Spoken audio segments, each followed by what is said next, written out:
What's up? Today we are upgrading the shop lighting in here. As you can tell, there's only about 5 lights up here. And although my camera's doing a great job at this low light, if my camera was like my iPhone, there'd be a lot more grain and a lot less quality. So I ordered 10 more of those style lights back there, which are just LEDs. Got them for a steal on Amazon. I think I paid, it was like $72 for all these. So one reason why I got so many of these is because I'm gonna try to not use these fluorescent ones because they have a warm hue that comes off of them, which is fine in the gym area, but while I'm working on cars and painting, I wanna have as true color as possible. So these are 5,000 Kelvin, which is gonna give me a pretty pure white light. So it's not gonna manipulate the colors on the vehicles at all. Now to get light in some of these darker areas, I might change the direction of the light itself, but I've got 10 of these to work with, and I'm leaving these 2 here up. And these are linkable, so they just plug right into each other. 12 of these when everything's all said and done. And because I don't have a power switch that's connected to any of the ceiling outlets, I'll show you a little hack at the end that I'm gonna use to be able to turn these on and off.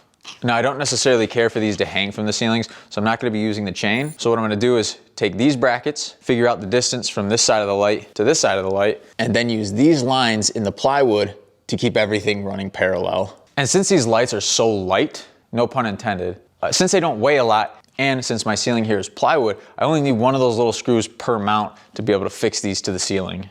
I also have to take into consideration how long these plugs are. That way I can link them together. I just realized I don't have as many plugs in the ceiling as I thought I did, so I'm gonna have to figure out a workaround. Okay.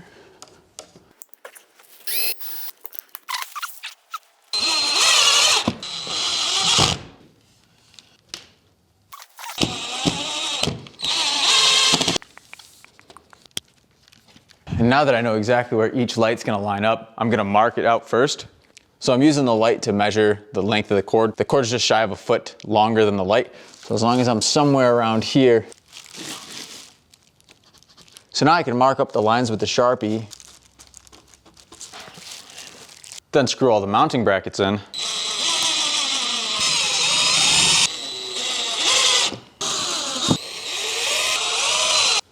Then snap all the lights in place. Last one. Now I just gotta plug them all into each other. And I told you there's gonna be a little secret. Since I don't have a switch that's connected to that outlet up there, wireless outlets, 3 wireless switches. That way I can control 3 separate zones. Zone 1 being the right half, zone 2 being the left half, and zone 3 being this front area. Except this isn't gonna work. So for now, we'll use this. Don't do that, I'm stupid. This is what it looked like before, and this is what it looks like after. I gotta put batteries in it first. And this is what it looks like after. Technical difficulties, just a minute. All right, we've got it now. So this is before, and this is after. 1, 2, 3. Look at how insanely bright this whole garage is. I don't use this area much, but I wish this area over here was a little bit brighter, but that's okay. I can add a light in there later. It's just the gym. I'm not worried about it. It's significantly brighter, and these lights brighten up a little bit the longer they're on, but wow, this is crazy bright. Also, this comes with this back plate. It slides off, so you can use this as a remote, or you can hook this to a wall with this double-sided tape, and then I'll just have it mounted with my other light switches. I don't think having the fluorescent lights on is gonna be a big deal at all because of how bright these neutral lights are. I don't think those are gonna mess with any colors, especially because the 2 are farther back there and this one would be kind of in the center of most vehicles that I'd be working on, but it lights up my tool area a little bit more. Now all I've got left to do is tie up these wires that are hanging. Other than that, we're good to go. I mean, if you look at, this is my work area over here, and you can just see how insanely bright this is now. And the lights off the bike, super lit up from every angle, very minimal shadows. I mean, you can see hardly any shadowing on the floor now. I'd call that a success. So I'm gonna be doing a lot of custom projects like my sport bike here, as well as my car soon and some other stuff. I have this paint booth built in here. It's a little dirty now because I was in between winter projects.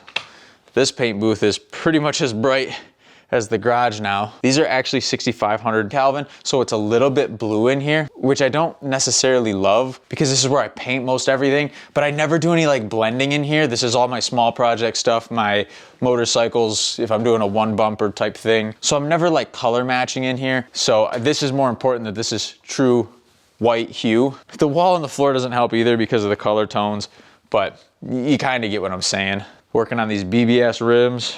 So yeah, this is where all the projects get done. So this is the channel where I'll be doing all my custom projects. I also have this lawnmower that's in the lineup for future projects. Got a saddlebag to touch up and a new trunk lid. So plenty of cool stuff. If you're not subscribed, if you like this kind of stuff, I would suggest subscribing because it's only gonna get crazier from here. And like this video if the garage looks way better now that there's all this light.